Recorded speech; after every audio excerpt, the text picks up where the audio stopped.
Бүгүнкү сабакты балдар логикага арнадык. Логика демек, мисал үчүн бул сөздүк логикалык тестте баягы орто математика бөлүмү болуп атат. Математика бөлүмү биринчи, анан экинчи сөздүк логикалык тест болот.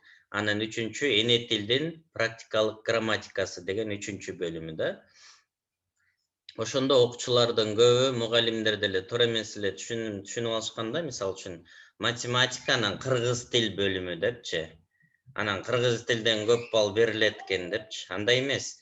Мисалы үчүн математика бөлүмү 60 суроо болуп атат. Математика бөлүмүнөн кийин экинчи сөздүк логикалык тест деген бөлүм бар да. Ал жерде аналогия, сүйлөм толуктоо, андан кийин эне тилинде окуу жана түшүнүү деген эки бөлүм бар да ал жерде. Бул сөздүк логикалык тест. Бул жерде 60 суроо бар. Андан кийин эне тилинин практикалык грамматикасы деп 30 суроодон турган үчүнчү бөлүмү бар да. Түшүндүңөрбү? Кыргыз тил деген ошол эң үчүнчү бөлүмү, 30 суроодон турат. Ал эми аналогия менен сүйлөм толуктоо, эне тилинде окуу жана түшүнүү болсо, ал кыргыз тилине кирбейт, ал сөздүк логика болот экен. Демек, биз ошону карайт экенбиз силер менен. Экинчиден, логика дегенде, мисал үчүн биз көп эле жолу угуп жүрөбүз да. Эми бул логикалык суроо экен, анан сөзү логикага жатпай калды деген эле сөздөрдү көп угабыз. Бирок логика эмне экенин деле билбейбиз да, кыйратып, чынбы? Мисал үчүн билиш керек да, мисал үчүн 2-ге 2-ни кошсоң 4 болот деген сыяктуу. Логика деле мындай бир нерсенин негизинде болуш керек да, чынбы? Анан биз кантип эле логиканын негизинде болуп калды, логика анан же логика эмес деп айтабыз эгерде билбесек. Ошол себептен бүгүн биз логиканы карайт экенбиз. Логика бул илим, балдар, кадимкидей эле. Так, азыр мен силер менен бөлүшөйүн экраным менен. Так. Логика, мына логика бул мыйзамдары бар экен өзүнүнчү, балдар. Бул илим экен. Муну окуп үйрөнүш керек да, анан логикалык ой жүгүртүүнү анан үйрөнөт экенсиңер. Мен силерге атайын маалымат даярдап койдум мына бул жерге. Так, карайлы. Так, азыр. Логиканын мыйзамдары бар экен. Логика бул ой жүгүртүүдө ката кетирбеш үчүн жана башкалар да ката кетирип жаткандарын билүү үчүн ушул логиканын мыйзамдарын билүү жетиштүү болот экен, балдар. Так. Биз көбүнчө, мен жана жогоруда айтып кеткендей эле, бул логикага туура келбейт же логикасын кана мунун деген сыяктуу фразаларды көп эле угуп калабыз дейт. Интуитивдик жол менен логика бул биздин ой жүгүртүүбүз, жыйынтык чыгаруубуз жана ой жүгүртүүбүздүн структурасы экендигин түшүнөбүз дейт. Демек, ой жүгүртүүнүн бул структурасы экен. Структура деген нерсе бул түзүлүш. Жалпысынан ошондой эле дейт. Логика бул биздин заманга чейин эле 5-кылымда пайда болуп, ой жүгүртүүнүн мыйзамдарын жана формаларын изилдейт дейт. Ошондо мыйзамдарын жана формаларын дегенде, форма дегенде бул мындай сөздүн маанисин изилдөө эмес, ошо сөз же сүйлөмдүн структурасын, түзүлүшүн карайт да, ошол формасы деген сөз да. Азыр дагы мен силерге суроо бергенге да мүмкүнчүлүк берем. Мисал үчүн карасаңар, балдар, ой жүгүртүүнүн формасы дегенде ой жүгүртүүнүн мааниси эмес, анын структурасы түшүнүлөт дейт. Мисалы, логикалынын негизинде дейт. Могу сүйлөмдү карасаңар, балдар, кызыгып окусаңар. Мисал үчүн логиканын негизинде дейт, могу сүйлөм, бардык таптарды аптар менен тапташат дейт. Мисал үчүн азыр сөздү эчтеке түшүнгөн жоксуңар, бирок бул логикалык структурага ээ болгон сүйлөм болуп эсептелет экен да. Мисал үчүн карасаңар, кармар таптар, анан кайра кармар таптарды аптар менен таптайт дейт. Мисал үчүн эчтеке түшүнгөн жоксуңарбы? Бирок бул жерде логикалык структурасы бар, логикалуу сүйлөм болуп эсептелет экен. Эми экинчи сүйлөмдү карасаңар, аябай кызыктуу. Күн системасынын бардык планеталары күндүн огунда айланат. bunu alıp koyayım пока. Так. Жер күндүн огунда айланат.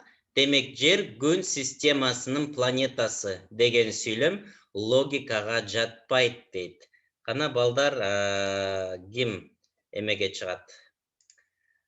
Талкууга каалоочулар барбы чыккан? Мен биринчи мааниси жок сүйлөмдү айтып атам, логикага жатат деп атам, экинчи мааниси бар эле силер түшүнүп аткан сүйлөм логикага жатпайт деп атабыз да.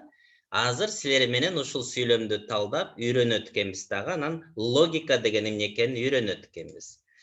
Так, кана Аида.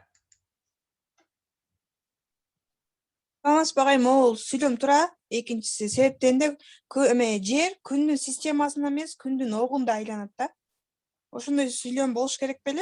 Бул жерде күн системасынын бардык планеталары күндүн огунда айланат деп атат. Ал бул жерде күндүн системасында деп атат да. Бул жерде жок, ал жерде эмес, күн системасынын бардык планеталары күндүн огунда айланат дейт. Жер күндүн огунда айланат демек дейт, жыйынтык чыгарып атат. Жер күн системасынын планетасы. Бул сүйлөм логикага жатпайт экен да. Логикалык ката бар экен бул жердечи. Ошол кайсы сөздө эмне үчүн кана ким аракет кылат? Так, дагы кол көтөргөндөр бар экен. Нуржази кана жардамдашчы. Саламатсыз багай. Саламат. Негизинен түшүнгөн жокмун да биринчи сүйлөмдү. Биринчи сүйлөм логикалык, экинчиси логикалык эмес дедиңиз го. Ошондон мындай ойлонуп калдым да мен. Биз ойлоно турчу сүйлөмдөр логикалык болуп, ал эми мындай факты болуп, ушундайлар логикалык сүйлөмгө кирбей калабы? Жок, логика дегенде мындай себеп жана натыйжа болуп байланышып туруш керек да, цепочка болуш керек да, мындай, то есть жөндөн жөн эле бир нерсе чыгып калбаш керек да. Бул жерде мисалы үчүн биринчи сүйлөмдү карай турган болсок, азыр мен силерге түшүндүрүп берейин, Дагы Айзирек кол көтөрүп атат, Айзиректен да сурайлычы. Саламатсыз багай. Бул жерде күн системасында бардык планеталар күндүн огунда айланат дейт. Бул жерде планета деп айтылган жок, ошол жерде логика деп ойлойм. Жер деген Азаматсың. планета деп айтылбай калды да. Азаматсың. Ошон үчүн жыйынтык чыгарганда туура эмес болуп калды деп ойлойм да. Эң туура, молодец. Сага белек беребиз, себеби эл таппаган нерсени таптың. Так, мындай нерсе болуп атат да, балдар, бул жердечи. Айзирек азыр туура айтып атат да. Бул жерде жыйынтык чыгаруу болуп атат да. Ошондо балдар, мисалы үчүн карасаңар, мындай болуп атат. Так. Так, сүйлөмөбүз кайсы жерге кетип калган? Могу жерде турат, Бардык, жок, күн системасынын бардык планеталары күндүн огунда айланат деп биринчи айтылып атат. Анан жер күндүн огунда айланат деп атат дагы. Анан демек жер күн системасынын планетасы деп койду да. Ошондо бул жерде бизге күн системасынын бардык планеталары деген сөз айтылган. Анан жер дагы планета деген сөз айтылган жок. Бул жерде жер деп биз планета экенин билебиз, өзүбүз эле билебиз да.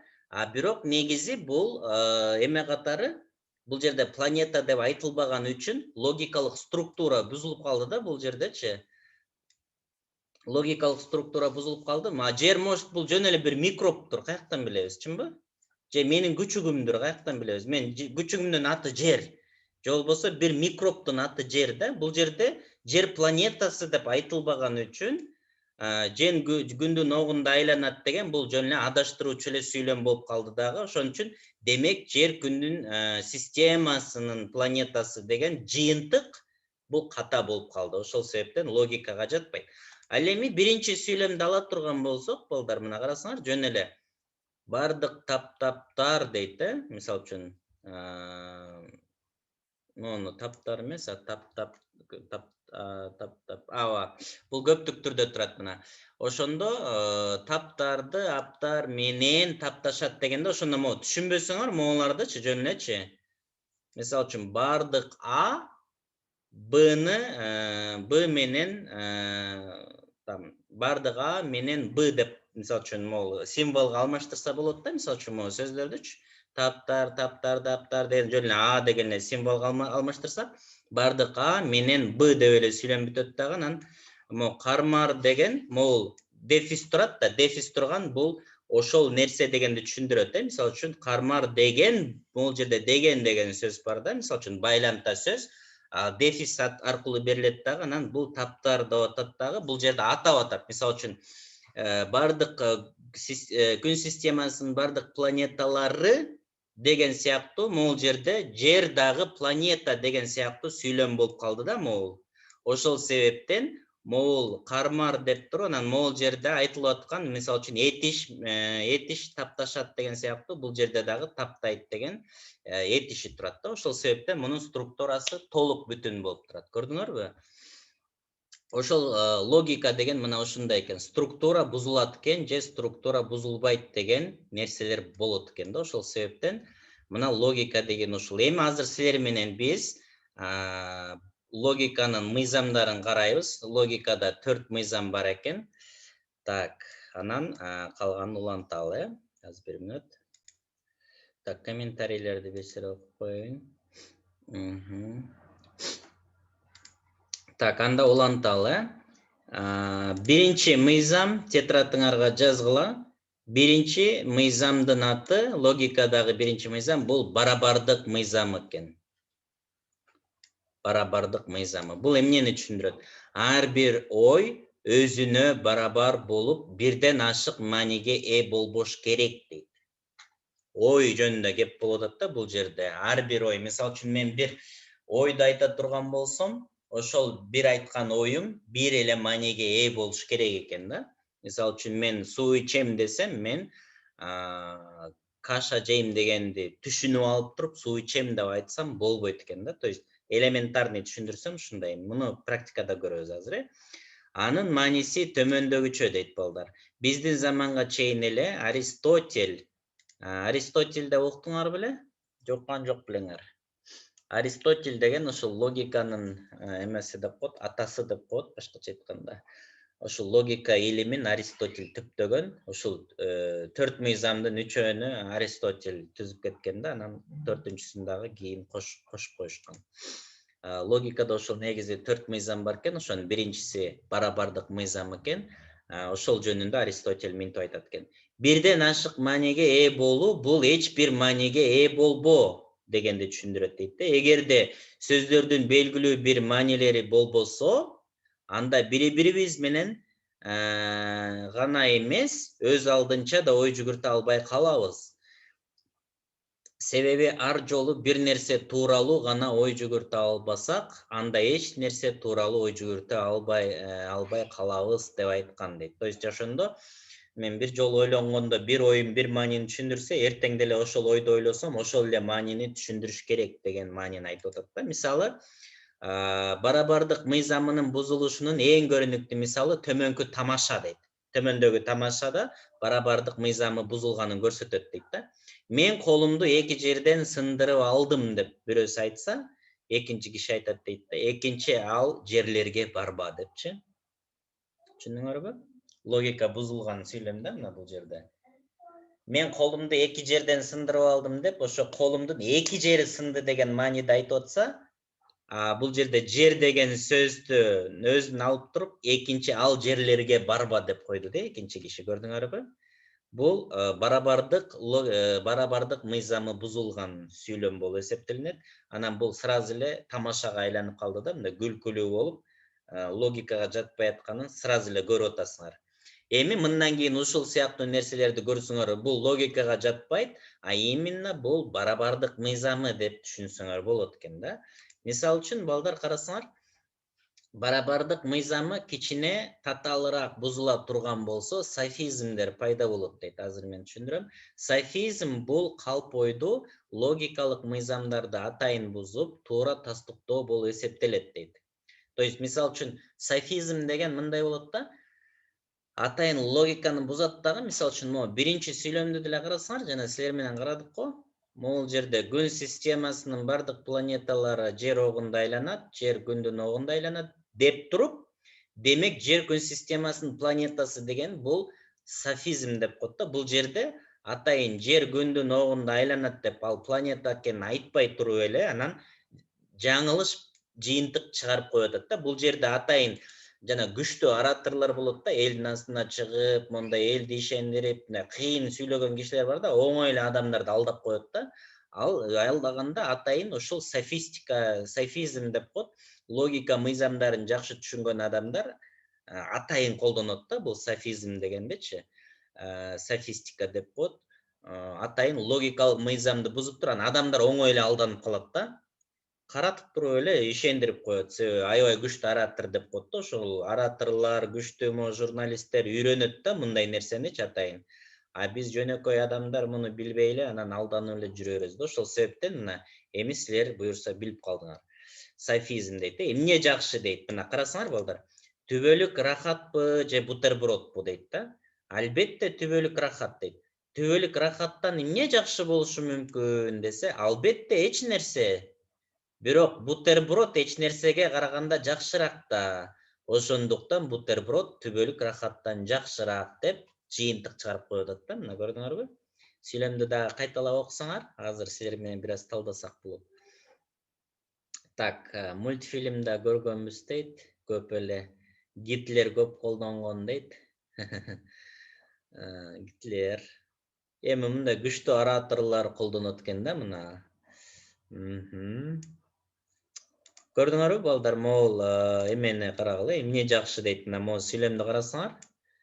Түбөлүк рахатпы же бутербродпу? Албетте түбөлүк рахат. Түбөлүк рахаттан эмне жакшы болушу мүмкүн? Албетте эч нерсе дейт. Анан бирок бутерброд эч нерсеге караганда жакшыраак да. Ошондуктан бутерброд түбөлүк рахаттан жакшыраак. Софизм бар да бул жерде. Карай турган болсок, бул жерде эч нерсе деген сөз алгач эч бир предмет же кубулуш деген мааниде колдонулду. Андан соң бир нерсенин жоктугу маанисинде колдонулду. Көрдүңөрбү? Жанагы Аристотель айтып аткандай, бир ой, бир эле ой мааниге ээ болуш керек деп атпайбы? Биз эч нерсе дегенди бир туруп башка мааниде колдонуп, бир туруп башка мааниде колдоно берсек, анда ушундай логикада ой бузулат экен. Сүйлөм толуктоолордо дагы ушундай нерселер бар балдар. Анан силер ушуларды жакшы түшүнсөңөр, берки сүйлөм толуктоолор, окуу жана түшүнүүдө дагы туура жоопторду табыш жеңил боло баштайт да. Уже мына логиканы колдонуш үчүн белгилүү инструменттерге ээ болуп атасыңар да. Бул барабардык мыйзам экен, биринчи. Анан ошондо көбүнчө мисал үчүн эки адам деле отуруп алып, бири-бирин жакшы түшүнүшпөй уруша берет го. Анан урушуп, кырылып бүткөндөн кийин отуруп, анандай сүйлөшүп келсе, тынч отурупчу. Анан экөө тең эле бир эле нерсени сүйлөп аткан болгондо, анан эки башка түшүнүп алган. То есть бул логиканын өнүкпөгөндүгү, то есть логикалык ой жүгүртүүнүн өнүкпөгөндүгүнүн айынан ушундай көптөгөн проблемалар келип чыгат экен. Так, өзүнүн оюн туура кылса, бул софизм дейт. Так, ошондо баягы көп маанилүү сөздөрдө ошондой болуп калабы дейт. Жок, көп маанилүү сөз ал дагы башка да, мисал үчүн көп маанилүү сөздөр бул жерде ой жөнүндө кеп болуп атат да, эми ойду, сөз ойду негизи ташыйт да.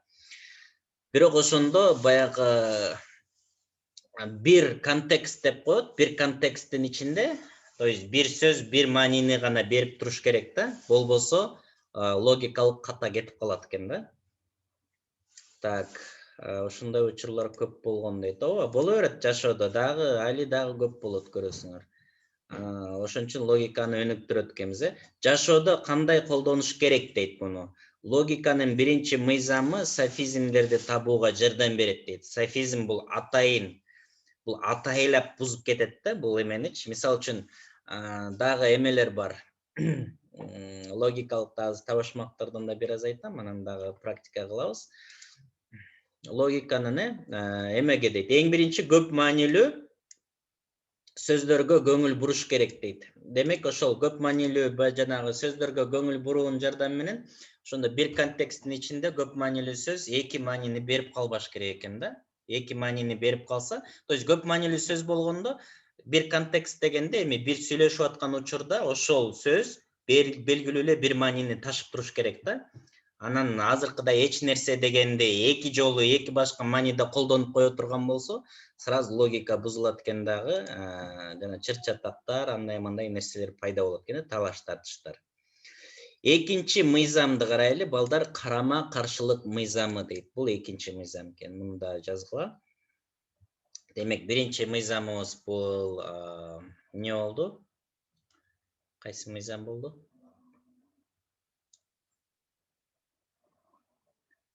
Ана жазгылачы.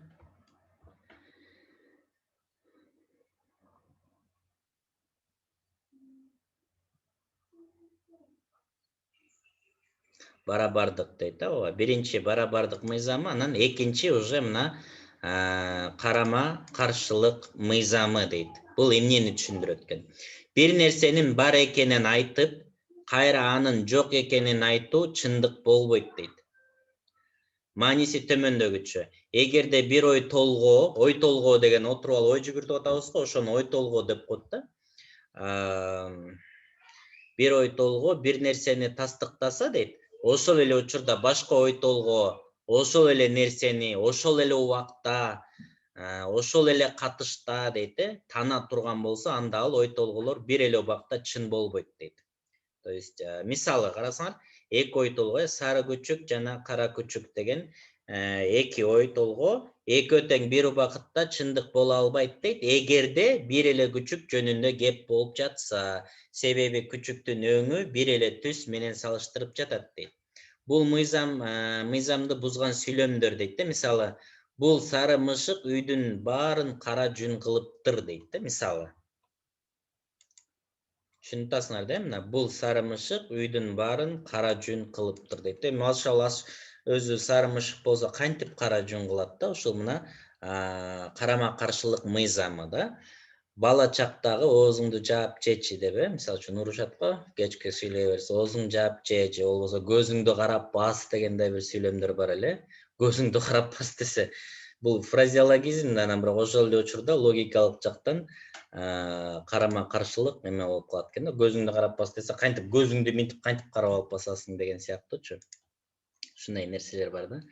Жашоодо кандай колдонуш керек дейт. Так, комментарийлерден окуп коеюн. Так, жашоодо кандай колдонуш керек? Эң татаалы карама каршылыкты табуу дейт да, бул татаал. Мисалы үчүн балдар, мындай нерсе бар да. Сүйлөм толуктоолорду ала турган болсок, ушундай карама каршылык же болбосо барабардык жөнүндө кеп кылып атканда кайсы сүйлөмдөр болду,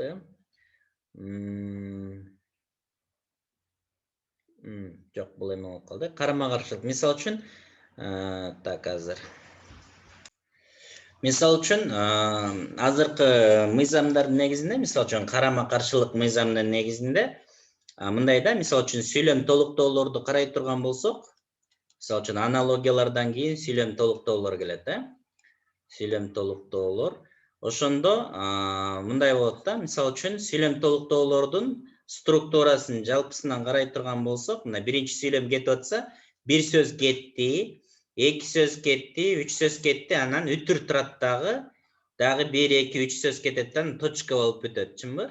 Ошондо эгерде сөздүн башы оң ой менен башталса, оң болуп келатат дагы, анан өтүрдөн кийин дагы ошол оң болуп барып эле бүтүш керек экен да.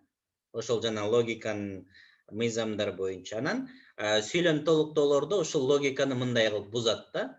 Сүйлөм плюс болуп келатат дагы, анан өтүрдөн кийин эле карасаңар эле тескери болуп калат да, минус болупчу. Асан мектепте жакшы окуйт, ал жакшы бала деп эле өтүр коелу, анан ал жаман окуйт, жаман бала деген сыяктуу эле уже карама каршы эле ойлор берилип калат да. Мындай карасаңарчы, мен азыр эми өтө жөнөкөй эле деңгээлде айтып койдум, бирок сүйлөм толуктоолорду карап көрө турган болсоңор, практика жүзүндө дагы карайбыз буюрса, анан ушундай карап көрө турган болсоңор, ушундай нерсе бар.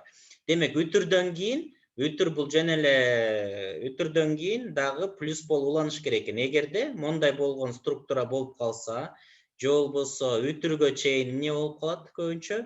Минус болуп келет эле, анан өтүрдөн кийин плюс болуп калса, сразу эле логикасы бузулганын көрүп калабыз да. Анан мындай логикасы бузулбаш үчүн өтүрдөн кийин же жалаң минус болуп келсе, өтүрдөн кийин минус болуш керек, плюс болуп келсе, өтүрдөн кийин да плюс болуш керек. Ал эми минус болуп келип плюс болушу үчүн бизде сөзсүз ортодо байламталар болуш керек да, байламталар. Мисал үчүн бирок, бизде кандай карама-каршы ойду билдирген сөздөр болуш керек да. Мисал үчүн киринди сөздөр, байламталар, жана бир, так азыр.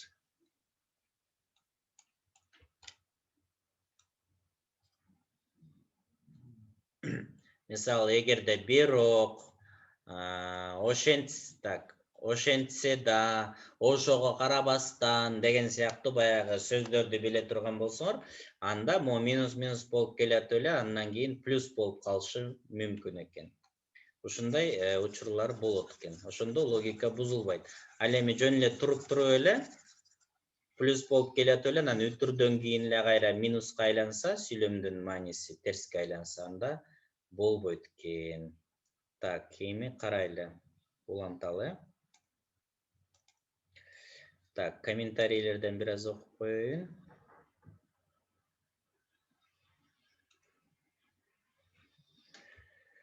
Ооба.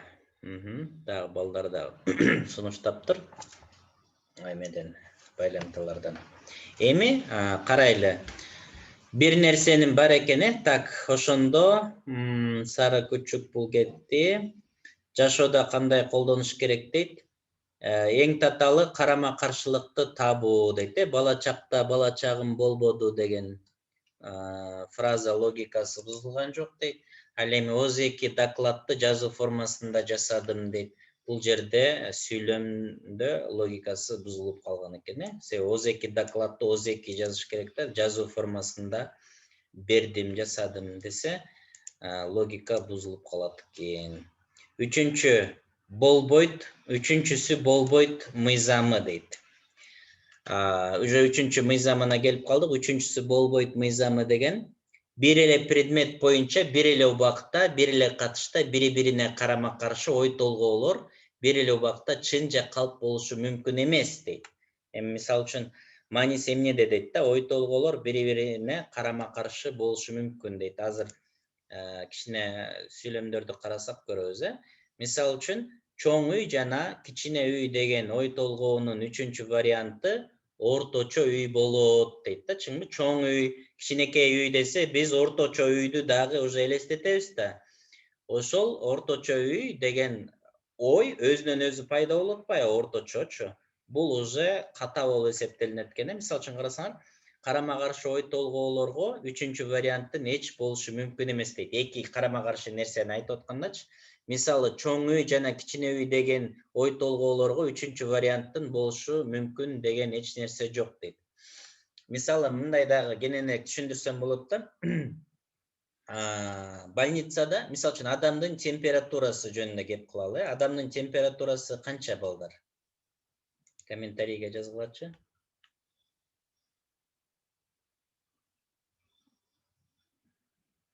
36, 34, 35 дейт. 36 негизи, 36 да. Анан больницада мисалы үчүн оорулуулар жатат да.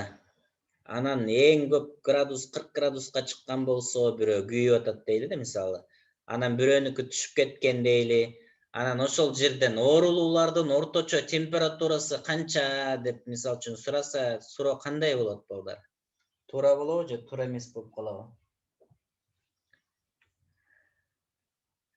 Арышын табабыз дейт. Мисалы үчүн, оорулуулардын, больницада жаткан оорулуулардын орточо температурасы десе, туура эмес дейт. Эң жогорку дейт. Жок, туура эмес да, чынбы? Болбойт да андай. Оорулуулардын кантип орточо температурасы болсун? Эң жогорку температурасы бар, эң төмөн температурасы бар. Эң жогорку болгондо кандай болду? Анан орточо температура болбойт да. Мисалы үчүн, бир бутуңду ысык сууга салып алып, кайнак сууга салып алып, анан бир бутуңду муз сууга салып алып, мен орточо жылуу сууда отурам деп айта албайсың да, чынбы? Бул явный логиканын бузулушу да, мына көрдүңөрбү? Орточо температура, мына ушундай орточо нерсе, биз баягы орточо деп эле жалпылап үйүп атабыз да, математикадагы орточо нерсени карап алыпчы. Ошол себептен болбойт экен. Ушундай нерселер бар да. Ошол себептен логикада карама каршы нерселер тууралуу ой жүгүртүп атканда орточосу болбойт экен да. Же А, же Б деген сөз экен да. Андан кийин карыган мышык жана карыбаган мышык деп бир эле мышык тууралуу бир учурда айтылып атса болбойт экен да. То есть эми бул түшүнүктүү, Эми балдар дагы карайлы дагы жашоодо кандай колдонуш керек дейт. Мисалдар өтө жөнөкөй, бирок жашоодо карама каршылык мыйзамы жашоодо төмөндөгүчө бузулат дейт. Карама каршы ой толгоолордун ортосунда монологдун бир бөлүгү болот дейт. Мисалы, ошондой эле ой толгоолордо так түшүнүктүү айтылбашы мүмкүн дейт. То есть так түшүнүктүү айтылбайт. Эмне кылыш керек дейт. Маектешүүчүнүн айтып жаткандарына, оюна көңүл бурабыз. Эгерде башка бардык мыйзамдар бузулбаса, балким терең катылган карама каршы ой толгоолор кезигип жатат дейт. То есть эми бул маектешүүчү дегенде баягы ортого ала турган болсок, ошол жакта жана сүйлөмдөр жазылып атканда биз тестолог менен сүйлөшүп атабыз да, тест өткүзгөн адамдар менен. Анан ошолор айтып атат деп түшүнүшүбүз керек дагы. Биз алар менен сүйлөшүп атабыз деп, анан сүйлөмдөрдү окуганда ушул кайсы мыйзамдар бузулгандыгын карап үйрөнүшүбүз керек экен да. Анан ошондо силердин логикаңар өнүгөт экен дагы, анан бул сүйлөм логикага жатат же жатпайт деп так айта алат экенсиңер. Агай, ушуга мисалы апам бир нерсеге жумшаганда түшүнбөй калсак дейт. Кандай болду? Түшүнбөй калдым. Ооба. Мисалы, ооба, кээде бир нерсеге жумшаса, апаңар башка бир нерсени ойлоп алып айтат. Анан силер башка жакка эле басып кетип каласыңар да. Ооба, бул ушул мына логиканын айынан болот да мунун бардыгы. Логика бузулганда бир адам бир нерсени ойлонот, экинчи адам эки нерсе, баягы барабардык мыйзамы деген нерселер да. Мисалы үчүн азыр могу үчүнчү ой жаралып жана софизм дегендер аябай көп колдонулат да. Мисалы, мындай мисалды уктуңар беле, логикалык. 3 окуучу же болбосо 3 киши дейли дагы 10 сомдон акча чыгарышты дагы барып тамак жешти да 30 сомго. Анан тамак жеп алып чыгып кеткенден кийин дүкөн ошол жана кафенин ээси карап туруп, тамак 30 эмес 25 эле сом болчу деп баласына 5 сомду берет дагы, үчөөнү кубалап жетип берип кой дейт да. Анан баласы чуркап барып 3 кишиге жетет дагы айтат да, силерге 5 сом сдача берди апам депчи. Анан бирок мен алып келип бергеним үчүн 2 сомду мен акыма алайын дагы, силер 1 сомдон алгыла деп үчөөнө 1 сомдон берет да. Эми суроо мындай да, ошондо үчөө башында канча сомдон чыгарган? 10 сомдон чыгарган да, чынбы? Анан эгерде алар кайра 1 сомдон алса, 9 сомдон чыгарган болуп калат. 9 жерде 3 27, анан жана бала дагы 2 сомду кошсо 29 болот да. Ошондо 1 сом жок болуп калат да бул жердечи. Ушул дагы бул жанакы үчүнчүсү могу ашыкча ой пайда болуп калат атпайбы? Эми сүйлөшүп атканда, мына маекте айтып жатканда ашыкча ойлор пайда болот деген. Бул мисал дагы логиканы бузуп, мисал атайын логикалык тапшырма кылган. Логиканы бузуп эмес, логиканын мыйзамын атайын бузуп туруп. Мисал үчүн, мен дагы бир жолу кайталайын мына. 3, силер түшүндүңөрбү? Мына 3 киши 10 сомдон акча чыгарды. 30 сом болобу? 30 сом болот.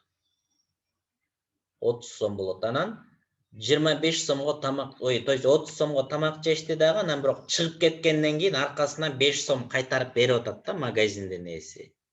Чынбы? Анан 5 сом кайтарып берсе, баласы мен алып келип бердим, мага акысына деп 2 сом алып калып, үчүнө 1 сомдон берип койсо, үчөө башында чөнтөгүндө 10 сомдон бар болчу да үчөө. 10 сомдон чыгарган, анан кайра 1 сомдон алса, 9 сомдон чыгарган болуп калабы? 9 жерде 3 27 болот дагы.